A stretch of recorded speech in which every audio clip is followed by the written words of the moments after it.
नमस्कार दोस्तों, स्वागत है आप सभी का हमारे चैनल भक्ति ज्ञान में। दोस्तों, आज मैं आपको रामनवमी की कहानी सुना रहा हूँ।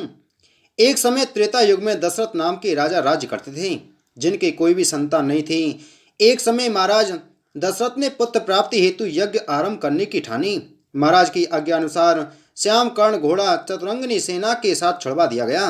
महाराज दशरथ ने समस्त मनस्वी तपस्वी विद्वान ऋषि मुनियों तथा वेद विज्ञ प्रकांड पंडितों को यज्ञ संपन्न कराने के लिए बुलावा भेजा गया।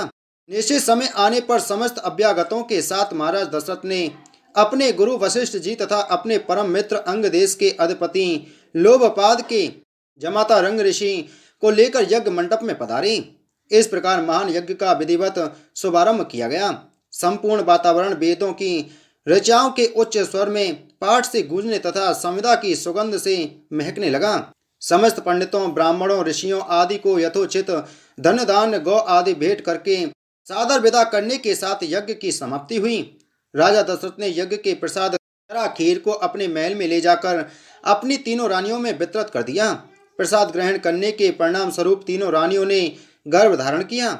जब चैत्र मास के शुक्ल पक्ष की नवमी तिथि को पुनर्वसु नक्षत्र में सूर्य मंगल शनि बृहस्पति तथा शुक्र अपने अपने उच्च स्थानों में विराजमान थे, कर्क लग्न का उदय होते ही महाराज दशरथ की बड़ी रानी कौशल्य के गर्भ से एक शिशु का जन्म हुआ, जो कि नीलवर्ण चुंबकीय आकर्षण वाले अत्यंत तेजोमय परम कांतिवान तथा अत्यंत सुंदर था। उस शिशु को देखने वाले देखते रह जाते थे।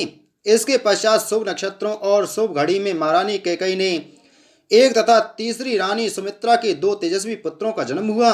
संपूर्ण राज्य में आनंद मनाया जाने लगा। महाराज के 4 पुत्रों के जन्म के उल्लास में गंधर्व गान करने लगे और अप्सराएं नृत्य करने लगीं। देवता अपने विमानों में बैठकर पुष्प वर्षा करने लगे। महाराज ने उन्मुक्त हस्त से राजद्वार पर आए भाट चारण तथा आशीर्वाद देने वाले ब्राह्मणों और याचकों को दान दक्षिणा दी। पुरस्कार में प्रजाजनों को धन धान्य तथा दरबारियों को रत्न आभूषण प्रदान किए गए।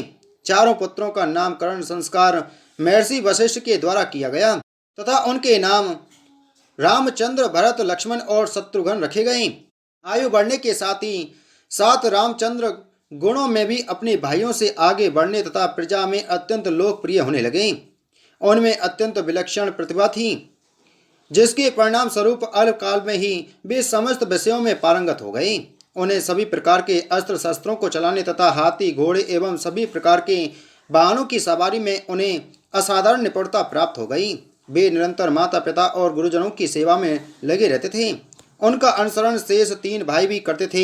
गुरुजनों के प्रति जितनी श्रद्धा भक्ति इन चारों भाइयों में थी, उतना ही उनमें परस्पर प्रेम और सौहार्द भी था। महाराज दशरथ का हृदय अपने चारों पुत्रों को देखकर गर्व और आनंद से भर उठता था। बोलो श्री रामचंद्र भगवान की जय।